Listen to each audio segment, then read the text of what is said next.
Life Audio. Hi, everyone, and welcome to Empowering Homeschool Conversations. Today, we are going to talk about beyond the classroom, exploring alternative education models for homeschool success. And my guest today is Jonas Koblin. He is an award-winning education innovator and creative force behind the popular education YouTube channel Sprouts. As the author of the Unschoolers Educational Dictionary, Jonas has crafted a comprehensive guide to alternative education models that helps parents make informed and confident school choices for their children. In this invaluable resource, he delves into the complexities of education, exploring diverse approaches such as Montessori, micro schools, IB schools, Unschooling, Waldorf, and more, with engaging visuals, practical insights, and thoughtful overviews of alternative educational history. This book is an essential tool for homeschooling parents and anyone interested in reimagining education. We're thrilled to have Jonas here to share his expertise and insights with us today. Welcome to the show. Welcome. It's an honor to be here, Peggy. Yes. Yeah. So a lot of times when parents homeschool children with learning complexities, which is our audience, the traditional model doesn't work. And so parents are always looking for something different because they've proven already, and their child has proven, the traditional model is not something that fits or is something their child. I always often say a child can be a contortionist, and some children are much more able to contort into these boxes that we make for them called educational models. And yet some kids have like this limb that just like sticks out and doesn't quite fit into that. And so we kind of have to design school around them or find alternatives that work better. So I'm super excited to be talking about this topic today and just helping parents to kind of think differently about education and just how to approach it. So I'd love to know just what inspired you to write this book about unconventional teaching and schooling methods for homeschooling parents. Right. So I think, I've been now for 10 years in the field of education. I went myself to an alternative school. My mother was a Waldorf school teacher. And then she started her own drama school for young kids in Munich. And I myself never really felt very excited once I became a teenager to go to school, even though the school was a nice school. It was a small school, but I was just bored. And I dropped out basically when I was around 15. I finished school early. And kudos to my parents who still trusted me. Right. That one. And I went to work a little bit and did my social service. And then I went to travel. I went to India and some Asian countries with, I think, just turning 19. And I left almost for a year. And I came back and my mother convinced me to go back to school to finish high school so I could go to college. And I did that. But it taught me a very important lesson. And I think one of the takeaways was when I went back to high school then, it was very simple for me. I was just older than everybody else. I was much more calm. I was relaxed. I knew I wanted to do this for a reason. And so I had a purpose to finish it. And it was a stroll in the park compared to some of the other kids who were like super like anxious of not getting the grades they needed and things like that. And then I became an entrepreneur. I started a few companies unrelated to education, but later in around 10 years ago, I came across all these online learning methods, which were spreading up, like Coursera and all of that. And I got super excited because it showed that there's suddenly an opportunity to just learn from the very best without being present, right? Right. And I wanted to share that with my team and some of my employees. We had around 50 people in the company, and most of them were not excited about development and learning more. And it was made me really deeply sad. And I realized many of them are products of a very rigid educational system. Right. We're not allowed to ask questions, and we're not allowed to explore, and they don't really know what they're interested in know. and what they don't know. Exactly. Right. And that kind of that feeling of that people in their 30s kind of arrived at their maximum level of interest without then exploring new things made me sad. And so this is when I started my educational journey around 10 years ago. And I started with YouTube. A friend of mine invited me to write on scripts on YouTube, and then we also developed apps, and I opened a micro school and a lot of other things. And eventually, we got approached by a publisher who liked our YouTube channel, and they asked me to write a book. And so I wrote a book on a perspective of myself when I was 15 years old, and with the knowledge I had then, after publishing hundreds of videos on YouTube on educational methods, psychological methods, and reading a lot and researching a lot on education. And so that's the book basically. It's a sarcastic, humorous view, but it should provide parents really an overview of what is there and why many kids are struggling in school. That's awesome, because it's hard to get into the mind of a 15-year-old and figure out what's going on, because you don't know if it's attitude, if it's hormones. Because I had a child like that too, and it's disturbing for a parent. I'm sure your mom, who started a school, really struggled a lot, having you kind of walk away from education. And so was there any experiences that you had when you were away from that kind of interim time, when you went to Asia and all of that kind of shaped you or gave you an idea of the importance of education, or just kind of a perspective on yourself? Yeah, I mean, I went to India in 1998, and it was a very poor country then.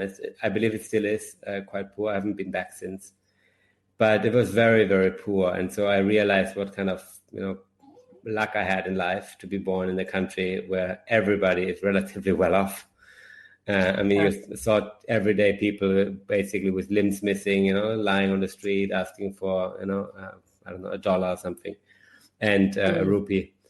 And so I think that changed me quite a bit. I went when I arrived back home, I started a nonprofit, and I organized a lot of events on basically hip hop events. So we invited bands to play free of charge, and we donated the money to charity. The first year we completely failed.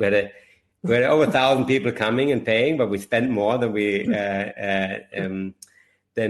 anticipated. And so at the end, we didn't donate anything, but we did it again. And then we donated $30,000, and then it happened for another 7 times, 7 years in a row. And so I think I grew quite, I think, a lot being away during that time, because I followed my passion. I worked at around 30 different jobs, I would say, to save the money to go on a trip. And I think a lot of teenagers, I'm not sure so many girls, because I'm not a girl, and I don't know them that well in that age, but I know a lot of boys. When they turn 14, 15, 16, they're just not interested, in physics or in chemistry or in. They're interested in independence, and they're interested in showing that they can take care of themselves, right? And so I think that was a main driver for me. I didn't want an adult with a beard and some glasses telling me what I should be interested in. I wanted to basically show my friends that I can make a little bit of money and and pay for the milkshakes or whatever we drank back then. Maybe for the weed. We smoked some weed back then. So it's I think the drive for independence and not having a strong authority to tell you what you ought to do is what hinders a lot of young boys and maybe also a lot of young girls to really become excellent. And it's a shame, because if you look at when people reach their peak kind of excellence, a lot of people reach it in the mid-20s, right? And a lot of genius have their most productive period in the early 20s. And so we take away the opportunity, I think, through traditional education, to identify, these geniuses, some, of course, they can show it through good grades, but many will not because they're just bored, right, of what they have to learn, and will never learn that they have a lot of fire in them.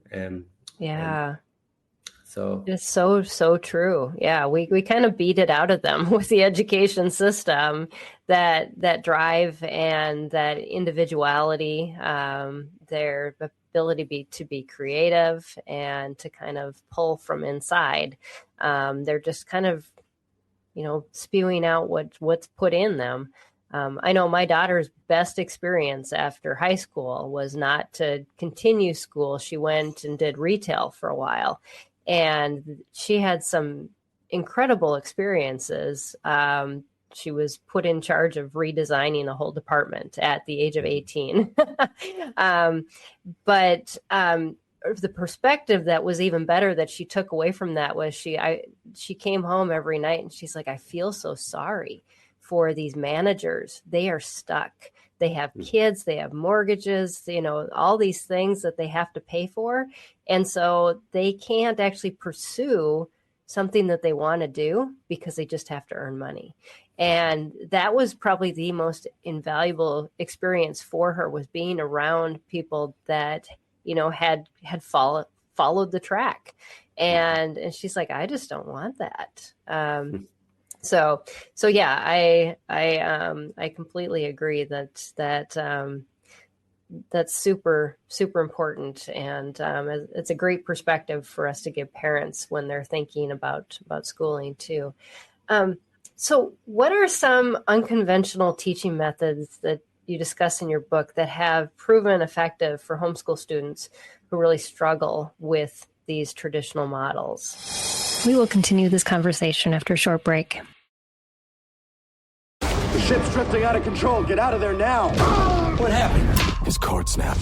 Some called it impossible. Okay, Dave, I don't know where I am. Others call it a miracle. Son, no, he's not. Focus Features presents the inspirational true story. I got an idea that kept the world breathless. This isn't working. You can do this, buddy. Starring Woody Harrelson. Now! And Simu Liu. I'm not losing a diver today. Last Breath, based on the true story. Rated PG-13. May be inappropriate for children under 13. Only in theaters February 28th. If you're looking for some inspiration and encouragement, I would love for you to check out Words of Life, the Salvation Army's 15-minute weekly podcast. We kicked off the new year with an incredible series from Natalie Runyon, worship leader, pastor, and founder of Raised to Stay. What I learned in that time was that what felt like exile was actually an exodus, that the Lord was pulling me out of something to prepare me for something new, and how I responded in that season mattered. And starting February 23rd, we're joined by professor and author Dr. Craig Keener. He dives into some of the miraculous cases explored in his latest book, Miracles Today. And he shares his journey from atheism to follower of Christ. One of the things when I was coming to Jesus I had to reckon with, Christianity doesn't rise or fall on Christians. Yeah. It rises or falls on Jesus Christ. Listen to Words of Life on your favorite podcast store or visit wordsoflifepodcast.org.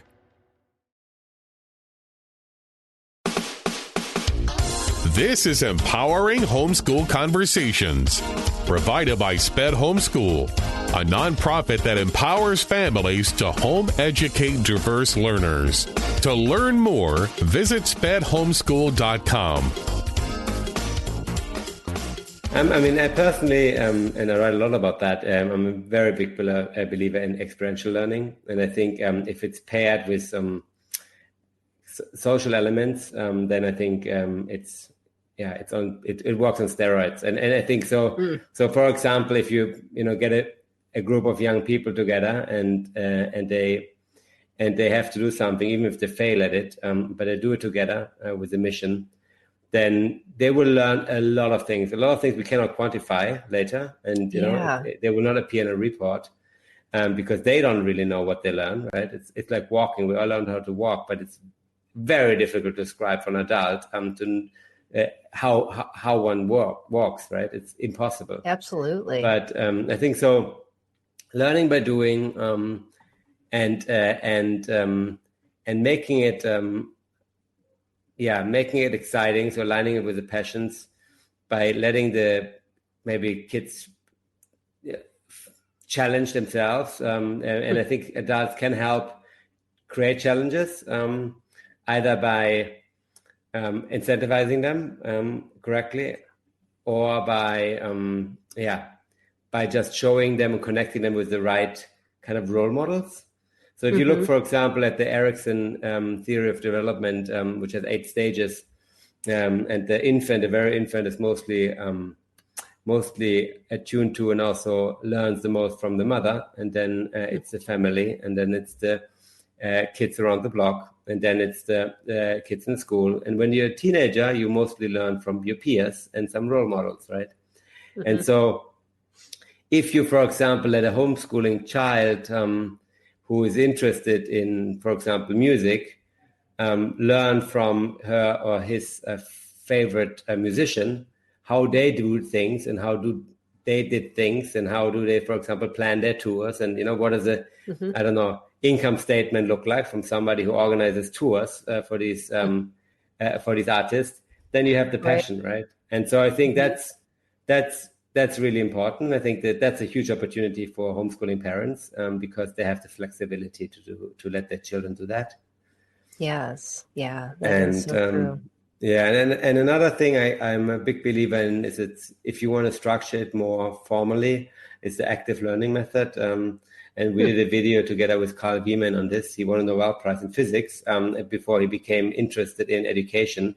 And so he spent a lot of time, last 10 years, on studying how active learning can improve learning outcomes. And the way it basically works is, in a nutshell, is you present a problem and you give 3 possible solutions. And then you ask your child to make a bet on which solution they think is the right. And you might, even want to, incentivize that in one way or the other. And then ideally you have a group. So you have maybe 4 kids who do that, or 6 or 8, or you have other family members who join that. So you have A, B, and C, and the child picks, let's say, A. And then you start conversations about their solutions, and you try to convince them of maybe another solution, which you think is right, and your child convinces you of their solution. And so this kind of argumentation there creates a lot of feelings, emotions, right, which makes the whole topic already very sticky. And then basically, once you've done that, you ask everybody to vote again, A, B, or C, and you will see whether the votes changed, right? And only after that, you go basically and present a solution, explain why that's the solution, right? And so that model, and we made a video, and it's quite popular. And Carl Wieman became a co-author of this video, which was amazing because he worked there, as a physicist from the United States, won a Nobel Prize, and he was, on the script with me, writing that video. I think, that's a very powerful way, because you have the buy-in from the very beginning, and you have a stake in the outcome. And so I recommend that as one method. Right? Yeah, I think the only thing our kids have at stake is grades, and they almost feel like they don't have a lot of control over that.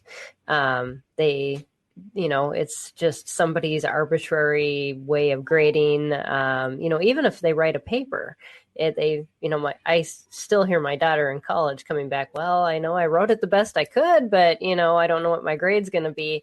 But to be able to work towards that and know that there was, there's something that they can invest in it. And, more so than I'm just handing this over to an authority figure now to make the decision for me. That there's more into that. I love that. Yeah, very true. One study I quote in my book, and I didn't quote too many studies because we do a lot of that already on YouTube. So, and it's written sarcastically. But one study we quote is from Roland Fryer. He spent a lot of money, government money, or public funds. He's from Harvard, on experiments with teenagers on how to motivate them to learn. And so he gives them basically enough money to buy an Xbox. And one of the big insights, totally spent, I think, $20 million on these experiments in the last 10 years. And one of the insights he has is if you spend it on, if you incentivize them just to read something they can control, time spent reading a book, it works. But if you incentivize them to get a good grade in English, it doesn't. Yes, because they can't control that, right? That's beyond their control. So even if they could win $400 to buy themselves an Xbox, they're not going to work hard. But if you tell them, okay, at $10 an hour, you just read the book, or $5 an hour, I don't know, $2 an hour, I don't know what it came down to. Then they do that, right? And I mean, coming from Europe and from Germany, we would never spend money on our kids to learn. But on the other side, for some kids that works quite well apparently. And I'm now a bit divided on that topic. I wouldn't do it for my own kids, but it's for many kids it feels like work, right? Going to school because they don't like it, and they earn something they don't care about, only some other people care about. And so I think for some kids, maybe you should just pay them to go to school. It is kind of like a job for some kids. I've never even thought of that as a perspective before, but it, it's like when you clock in and clock out, you're doing work because, you just are going to get paid. And that ends up being the incentive. And so, we would love for our kids to want to learn. We do find a lot of kids, especially, in our community, that are burnt out on learning just because the school system has burnt them out. And so parents are often in a sticky place. They're required to teach. Their kids are required to do homeschooling. And what do you do? So maybe that's the solution. I don't know. I haven't thought about that before. You don't have to pay them a whole lot, but yeah. That might work for a while in the interim. Yeah, for some kids it might work. I think, and it's probably better to pay them a little bit and get actual results than to just keep hoping that they should be wanting to learn something. Nobody asked them whether they want to learn that in the first place, right? And I think in homeschooling, I'm not exactly familiar how it works in the United States, but I think you have bit more flexibility to structure how they approach a topic. Yes. Yeah. And so you have much less of maybe of that. But still, as a parent, you might sometimes want them to learn a bit more or study a bit harder because at the end, maybe some of your children need a degree to do something else later in life, right? Right. We will continue this conversation after a short break. The ship's drifting out of control. Get out of there now. What happened? His cord snapped.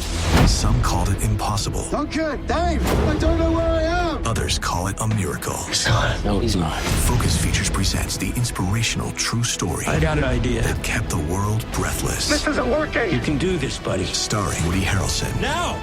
And Simu Liu. I'm not losing a diver today. Last Breath, based on the true story. Rated PG-13. May be inappropriate for children under 13. Only in theaters February 28th. If you're looking for some inspiration and encouragement, I would love for you to check out Words of Life, the Salvation Army's 15-minute weekly podcast. We kicked off the new year with an incredible series from Natalie Runyon, worship leader, pastor, and founder of Raised to Stay. What I learned in that time was that what felt like exile was actually an exodus, that the Lord was pulling me out of something to prepare me for something new, and how I responded in that season mattered. And starting February 23rd, we're joined by professor and author Dr. Craig Keener. He dives into some of the miraculous cases explored in his latest book, Miracles Today. And he shares his journey from atheism to follower of Christ. One of the things when I was coming to Jesus I had to reckon with, Christianity doesn't rise or fall on Christians. Yeah. It rises or falls on Jesus Christ. Listen to Words of Life on your favorite podcast store or visit wordsoflifepodcast.org. This is Empowering Homeschool Conversations, provided by SPED Homeschool, a nonprofit that empowers families to home educate diverse learners. To learn more, visit spedhomeschool.com.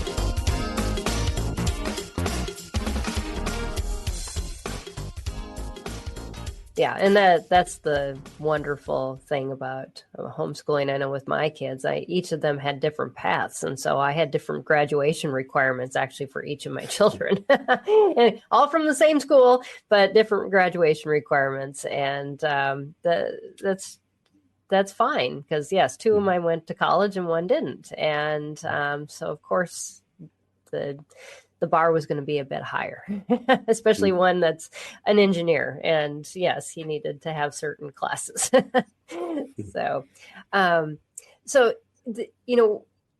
Traditional method versus unconventional methods. I think a lot of parents kind of lean towards, well, are the unconventional methods only for kids that maybe the traditional method doesn't fit for, or would it benefit any child to learn unconventionally? It really comes down to how the unconventional learning, I think, is delivered, right? I think if the parents have the resources and time, then I think most children would benefit from homeschooling or even unschooling if the parents, pay enough attention to what actually happens throughout the day. Then there are a lot of, I think, good program for kids when they're young, which I think most kids would benefit from, which are not traditional, forest schools or Waldorf schools, Montessori schools. At the end, I think, it comes down to the teacher and the other kids in the class, right? And I think that's, and the opportunities the parents have. Some don't have the opportunity to do alternative education because they either don't have the money or there's nothing around where they live, or they don't have the time. And then, they can just hope that their kid is doing kind of okay in a traditional school. Maybe they strive in a traditional school and they won the jackpot. But for parents who have the resources or the time or the ability to choose, I think, many kids benefit from a different system. I think one of the main problems of a traditional school is that you send a child through for 12 years, always telling them what they need to do. And then you ask them at the end, so what do you want to do? And they of course, no idea because the first time you ask them that, right? And and then they go to college and maybe, many parents want that to happen fast. And then they maybe even add a master to a bachelor, and then they're off to work. And then they're 40 and they're miserable because they finally realize that they want to do something else, right? And I think, and I think, so especially having either breaks, maybe a year break, a gap year, even when they're a bit younger, to explore something else or slow it down a bit, or don't push them straight to college, or give them, take them out of the rat race a little bit, I think is beneficial for almost every child, I would say. Yeah, I completely agree. All of our kids had gap years, and it was life-changing for each of them. One of them actually pursued more education. Actually, two of them did, after being in more like hands-on type of work situations. And so you just don't know where it's going to take them, but they learn a lot about themselves too. So it's a great opportunity, even if you don't have that time. And I love that you emphasized that it takes time, because the non-traditional method is very, especially for if you're doing it from a homeschool perspective and you don't have those schools to tap into, especially when they're in the high school years, it is very time intensive as a parent. I know I did unit study learning for my oldest in high school, and there was a lot of planning and a lot of making sure things got done and tracking hours and all of that. It paid off because he was just a very hands-on learner, but I had to be on top of it all of the time. So yes, there is a trade-off if you have to do that. So I think it really has to come down to each family situation and to decide what is the right thing for them. And I think many homeschooling parents, from my understanding, they do it, then they realize, okay, now my kid wants to actually try school again. Then they maybe do school for another few years. And then maybe they go out again and do more homeschooling or join a micro school or now, I mean, with all the online options available, there's so many other opportunities they have to learn together with other like-minded people or kids. So I think, every family has to decide for themselves, right? What is the right thing that they can manage in terms of time, resources, money. I think in America there's a big shift now towards vouchers and helping families really with school choice, which I think is a huge deal. In Europe, there's a lot of charter schools already since many, many years, but it's quite difficult to be innovative because it's all, to get basically recognized as a specific school, let's say a Waldorf school, that took years at the beginning. Now it's, well known and it's easy to open one, relatively easy to open one. But if you want to do something else, because Waldorf school is also a very specific school, it's not very competitive. Everybody is trying to follow the original Rudolf Steiner curriculum, which is very particular. So if you want to try something else, and then there's a lot of roadblocks. And so I think it's going to be very exciting how it plays out now in many of the states in America, which embrace give parents a choice of what to do. And I think it's going to be quite good for many kids. Homeschooling is now the fastest growing educational model in the U.S. And I just saw a report, from my local school district. They're like, numbers keep declining on kids enrolling, and because parents had that taste in 2020 of, I remember before that, I homeschooled way before 2020. And, parents would always say, oh, can't do that, just that, I'd love to, but can't do that. And then they all had a taste of it when they were forced to, and they're like, oh, I guess I can do that. And it took, a little bit off of their, I guess, their hesitancy to school. Yet, a lot of parents, as soon as schools opened, they're like, I'm done. So what would you have as advice for parents who still are kind of hesitant about, I think, this isn't a good fit for my child, this traditional method, but I just don't, know where to start, what to even start exploring as a non-traditional method. Where do we begin? Right. I think, looking what happens in your community is probably the most valuable thing, right? To see, who else is homeschooling, are there some learning pods, are there some micro schools, are there some alternative schools, and just go, visit these places, and see, how the kids, what are the kids feeling about going to these places, right? Do they look happy when they walk in, is the energy, does it feel good, right? Does it not feel good? Right. Yeah. I visited many schools in my life since I went into education. I went to the Green School in Bali. I went to democratic schools. And I went to a democratic school, for example, which didn't prohibit screen time in school. And so you had all these young kids, starting age 7, who are most of the time just looking at the screens, right? For all of the entire day. And so I didn't feel like this would be a school I want to send my kids to, even if they have, democracy, right? And you can pick whatever you want to learn or not. But no, so I think it comes down to, seeing and feeling what's happening. And I think if you live in an area where there are a lot of alternatives, then go check them out. I think that's the very best thing you can do. I love and that.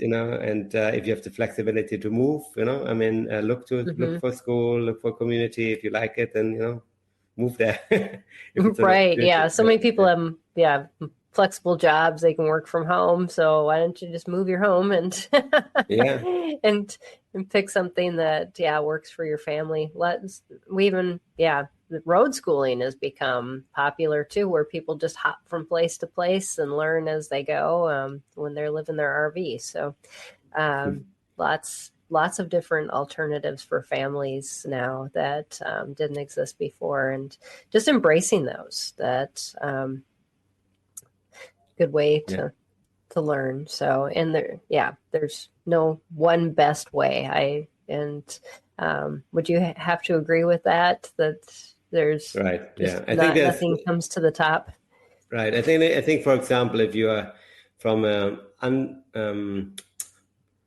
from an unfortunate background, but you're academically very attuned, and let's say have a very high IQ, a traditional school might be exactly the right place for you, right? Because you are in an environment where teachers will recognize your ability, and there are maybe scholarship options, and there are ways to strive and to really uplift not only your own life, but then the life of the entire family. And so for kids like that, that maybe the traditional school is the very best thing there is. But I think if parents realize that their kid hates to go to school or doesn't like to go to school, and I mean, we published another study in our book is on suicide rates and how they go up when the school opens and drop during holidays. And I think, if you are in a situation where you realize something is really, really wrong with my child going to school, I think you have to take them out. I mean, even if you have no other plans, right? Because because it's an emergency. And I think so that's the families have to find time. I think that's the most important headspace to think about the opportunities and the downside of the different options. And one of the reasons I wrote the book is to give them a little bit of an overview of what kind of different schools there are, and it's and what are they good at.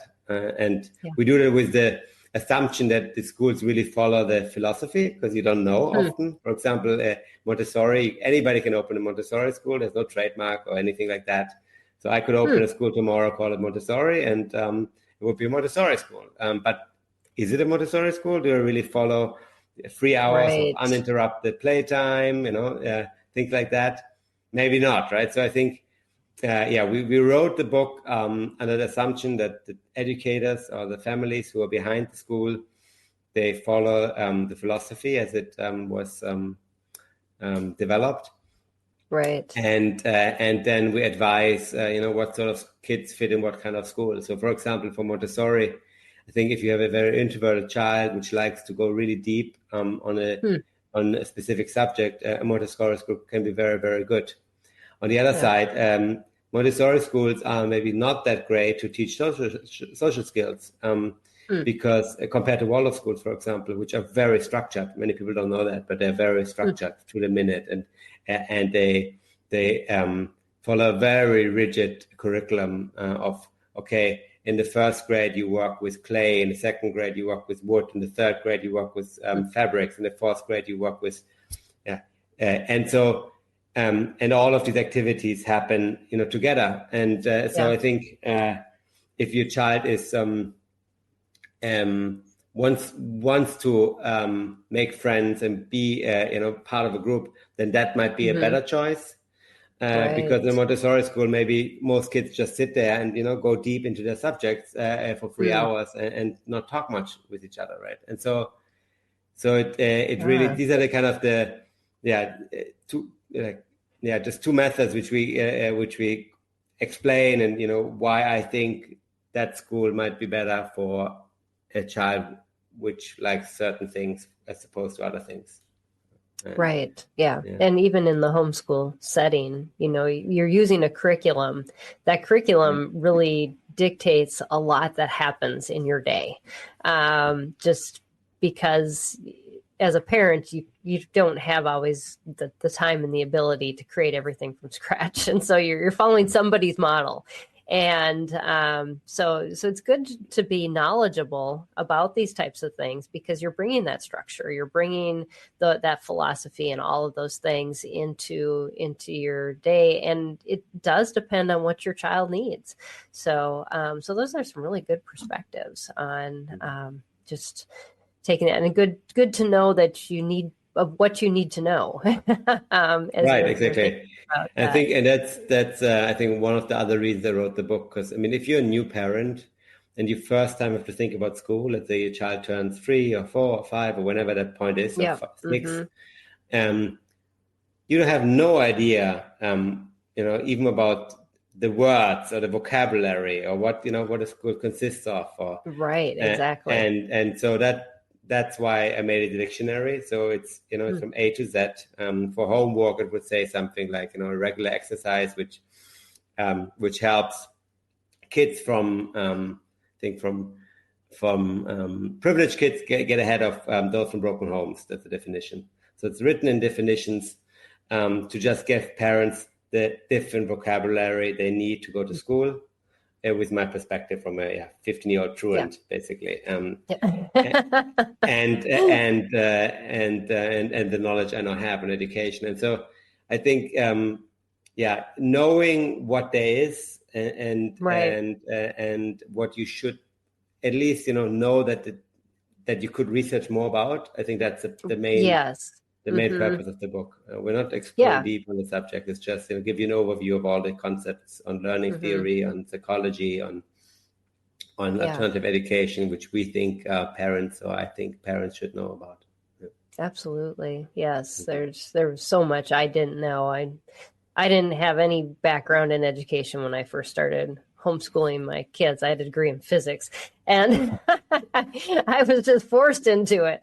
And so, I felt like I didn't know anything all these people were talking about. I was walking through homeschool curriculum fairs. They were talking about, phonics. And I'm like, what is that?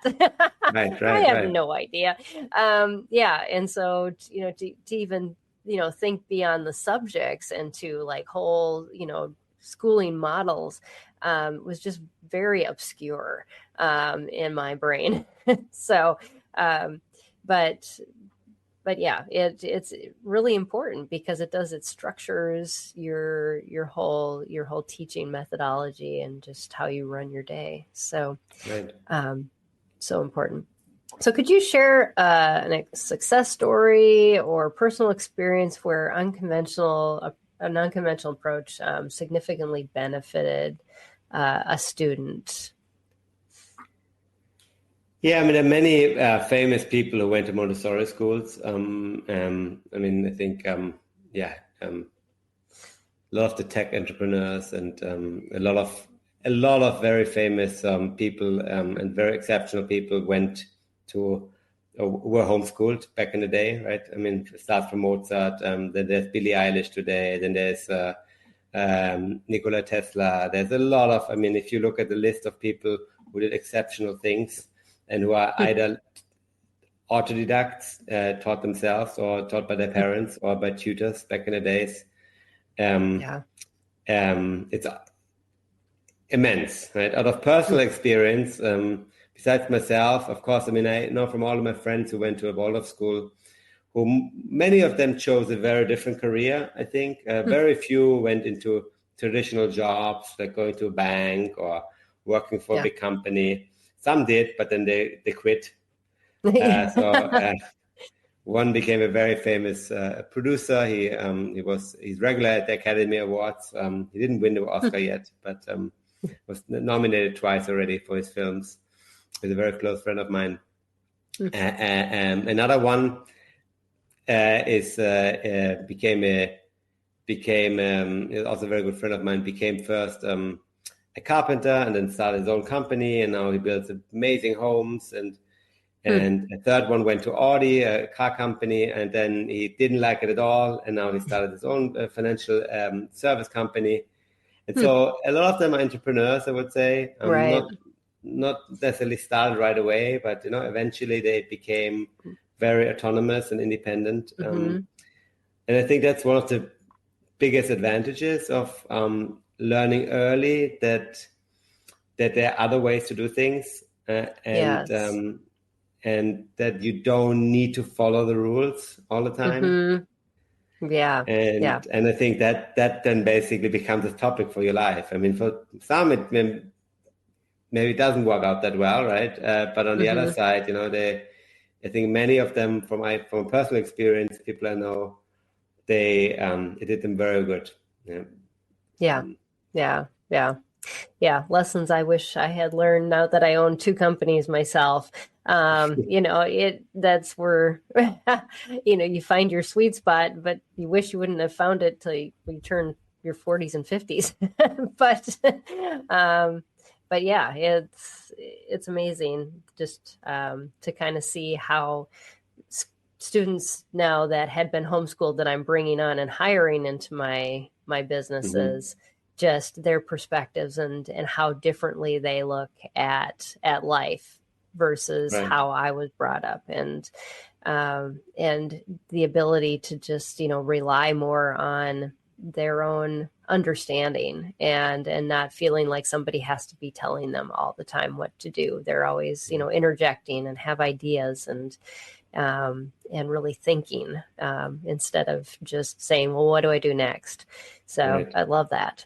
Absolutely. Right. I think that's the biggest problem, basically, right? That kids are always incentivized to be the good student, and if you're not, you don't fit in, and you are often, you basically just shut down or basically don't even listen anymore because you're not gonna be good anyway. But even those who are listening and following the instructions, they're going to listen for a long time afterwards and following the instructions, and they're going to miss a lot of opportunities to do something extraordinary with their lives. And it goes, I think, as far that a lot of research on what happens with 2 Harvard students, who are always, these are all kids which are exceptionally smart, but always follow, or most of them just follow instructions of what to do, right? And then they get a good grade and they go to an amazing university. And then they, of course, have to go to an amazing company, which is usually a big bank or maybe not tech companies. And then they have to also, of course, do really well there, right? Right. And then it's just striving. Exactly. And then they have to get a spouse, which is amazing looking, and hardworking and intelligent, and then they're 45 and they're divorced and they wonder what's the ideal kind of person you can ever become is terrible because it just leads you very often the wrong path, and there's nothing worse than probably have not finding or finding the wrong partner and having children, right? I mean, this will be with you. That conflict will be with you for your life, and and especially if it stops you from finding the right partner, right? Which is, and so I think it's a very long-term kind of investment which parents have to take, but it will pay off. And I think those parents who understand the payout and how big it can be, they should try their best to find the right school or to homeschool their children or to unschool their children. So true. You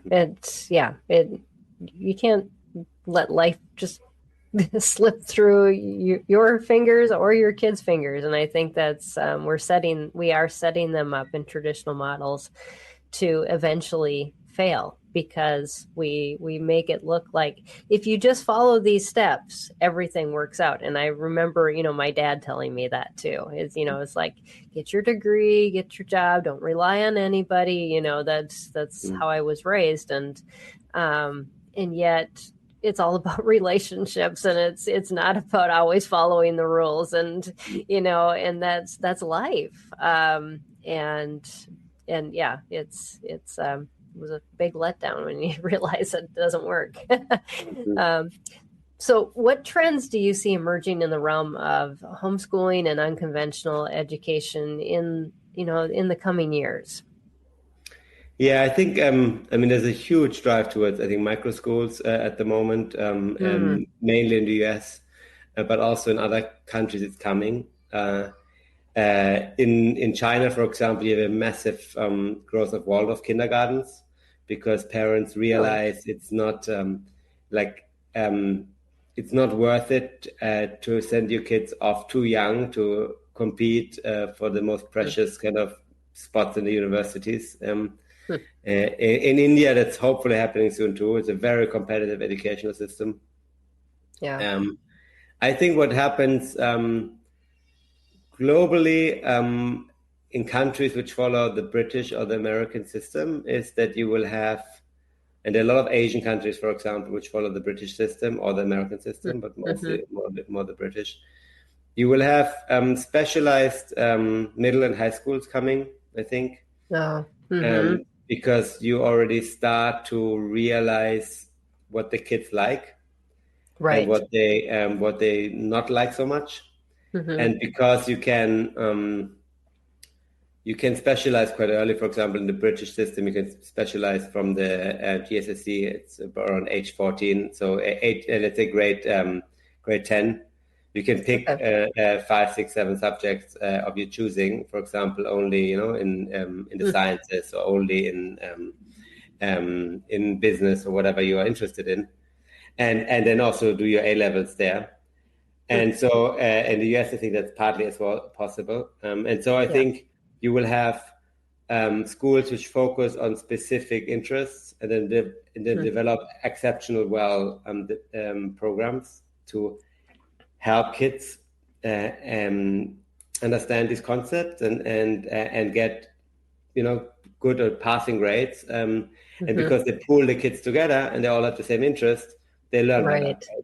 Right. I think that's going to be a very big trend. I think the online learning as well is going to expand dramatically.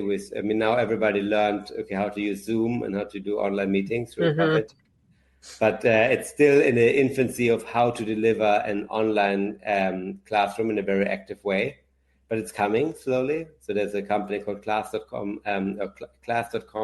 for example, which was started just 3 years ago. And they have a lot of interactive tools for the educator to, for example, run polls during class, and things like that. You're right. And so I think a lot of that will come, and so I think that will help homeschooling parents a lot. That will help online high schools, online middle schools, online colleges a lot, because you can make it more fun, right?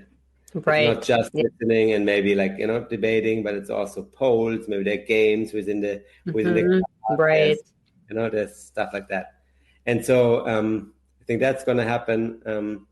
And then I think, what happens with AI, we don't know, and how it's going to impact. But I think my oldest son, our oldest child, he's 7, and he starts to talk to ChatGPT on certain topics. And it's amazing in a way, because once this gets to a point that we can trust that it's mostly correct what they hear, right? Then they get the answers very fast, right? Right.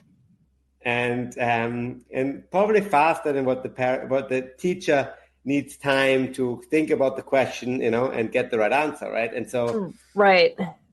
And so they're going to learn on steroids if we find a way to channel that technology in the right way, and absolutely, and still let them teach, still let them experience how it works when you want to write something by yourself, obviously. Right. The balance, yes, exactly. But I think AI and specialized schools, micro schools, online schools. And parents, homeschooling parents who realize, my kid is really interested in physics, and then going to a website like Outschool, for example, and finding a fantastic physics teacher from from a university who teaches high school students at university level. That's amazing, right? And so that all will become, I think, quite normal in the long run, for those who take control over the education of their children. And so I think I'm very optimistic for homeschooling parents, because the technology, I think it's just about to start. What we had with Coursera 10 years ago, and some of the other big platforms was not bad, but I think what's coming now, serious games, for example, there's a lot of serious games like simulations, for example, so where kids simulate certain things, let's say running a retail store, right? And There's one, it's called the Harvard Beer Game, and there's a company called Foreo, I think, from Australia. They do the simulations. So you have one child is the retailer, the other child is the customer, the third child is the wholesaler, the fourth is the producer.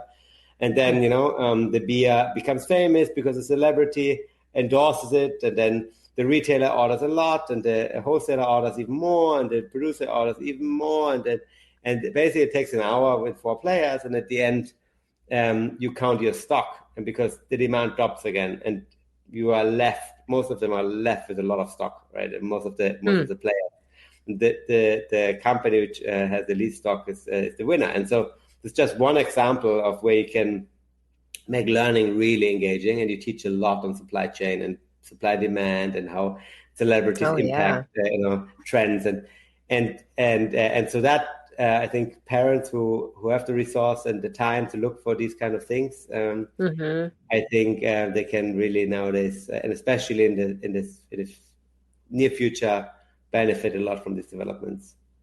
Absolutely, yes. It will take 30 years before schools, before public schools have heard of these things. That's the problem. Oh yeah, no, it takes so much approval, and it's always cost them more than a parent. But because it has to be developed, it has to meet certain standards. It's just, there's so much red tape that's involved where a parent can just say, yeah, that's good or that's not, and I don't need to have a committee vote on it. Exactly. Yeah. That's so true. And just the explosion that's happened since 2020, being in this industry now for 25 years. It's amazing just how much has changed since I first started homeschooling. And just how exciting it is to see the ramp up, the changes that have been happening. And I'm super excited too to see where that's going to go and how all that's going to play out. So I'd love for you to talk a little bit about your book and where people can find that. It's the Unschooler's Education Dictionary. Right, yeah, it's on Amazon, and I think it's also on Barnes & Nobles and a bunch of bookstores across the world. Yep. And it's I think 250 pages. It's mostly a dictionary. So it starts with ABC, or it starts, I think, with 12, number 12, because 12 is apparently at the time a middle schooler pays attention in an average class. It's 12 minutes.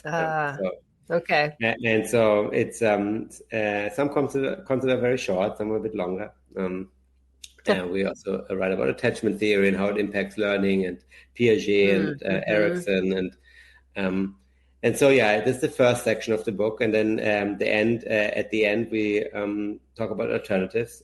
So what are the options, and we go through 16 different alternative schools or approaches. Awesome. And there's also a checklist for parents with all the most important questions, what they should ask the school and themselves when they sign up for a school. And it starts with things like class size, what is the class size ratio, and simple things, but new parents often don't know, right? And right. And I think it's important. So there's around 30 questions I think they should ask either the school or research for themselves to understand what this specific school is all about, right? And then they can hopefully make a more informed choice on is school the right thing? If yes, what kind of school is the right thing? If school is not the right thing, is it homeschooling, or are we with our child at the point where the child is so young that we can just do unschooling for some time, or do we travel for a year and we unschool, or does our child wants to do a gap year for a gap year where we unschool, just see what happens, maybe we don't support the child financially anymore, so maybe he gets a job for a year, right? See how that feels like, stuff like that. And so I think the book is really for parents trying to find the right school for their kids, or if it's not a school, what kind of a method it is at home. And I think so far the feedback is very good. We got a few reviews on Amazon, and people like it a lot, and they find it funny, and so I'm very excited. It's very new for me. I didn't know how to write a book, we got approached by this publisher, Mango. It's the fastest growing publisher in the United States at the moment. And they approach basically content creators like us, because we have, I think, close to 2 million followers now on YouTube in English, plus 500,000 in Spanish, and many other hundreds of thousands in other languages. And so they approached us to write a book, and I wrote it, and now it's available, and I have to promote it a bit, so people find out about it, and those who do, and they seem to like it. So I hope it's going to be, it's going to be a project which I will work on for another few years, maybe writing the second version of it eventually. I don't know the second book. I think I just want to update this one occasionally. And, it's very exciting. So far, it's very exciting. Very good. Yeah. And then you've got a website and a YouTube channel, Sprout Schools. What can parents find on there? Exactly. So on our website, we have 150 video lessons, which are free of charge for homeschooling parents. These are all cartoons. And so it's not, the kids are not going to listen to another teacher talking about something. These are explainer videos and cartoons. And they're mostly for kids who are interested in social science, so psychology, economics, pedagogy, and we make them available free of charge. You just can play them straight from the website or straight from YouTube. On the website, you can also download them without background music, because some children with, which are very sensitive, they don't like background music. It distracts them from understanding the concept. We also publish all the sources on the website to each lesson, and we publish links to dig deeper, as well as activities. So every video lesson has an activity which you can do in class or at home. And that's basically the website. It's a result of 10 years of working, and we have our videos now in. What is so meaningful for me is the videos they're played every day.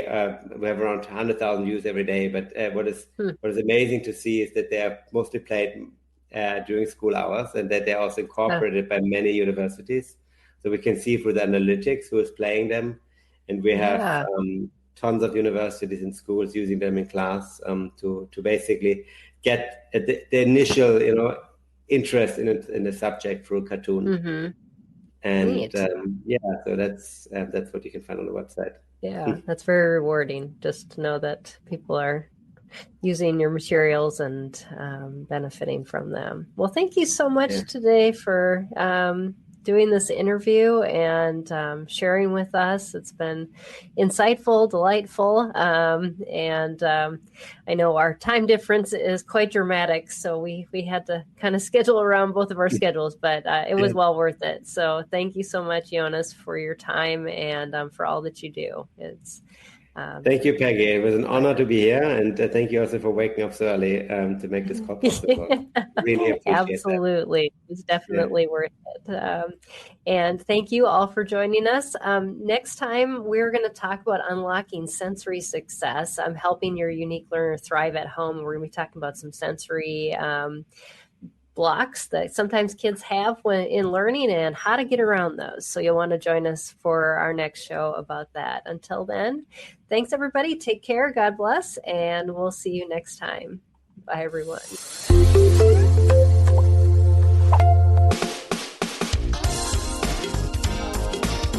I want to take just a second to thank the team at Life Audio for their partnership with us on this podcast. If you go to lifeaudio.com, you'll find dozens of other faith-centered podcasts in their network. They've got shows about prayer, Bible study, parenting, and more. This has been Empowering Homeschool Conversations. The ship's drifting out of control. Get out of there now. What happened? His cord snapped. Some called it impossible. Okay, Dave, I don't know where I am. Others call it a miracle. No, he's not. Focus Features presents the inspirational true story. I got an idea. That kept the world breathless. This isn't working. You can do this, buddy. Starring Woody Harrelson. Now! And Simu Liu. I'm not losing a diver today. Last Breath, based on the true story. Rated PG-13. May be inappropriate for children under 13. Only in theaters February 28th.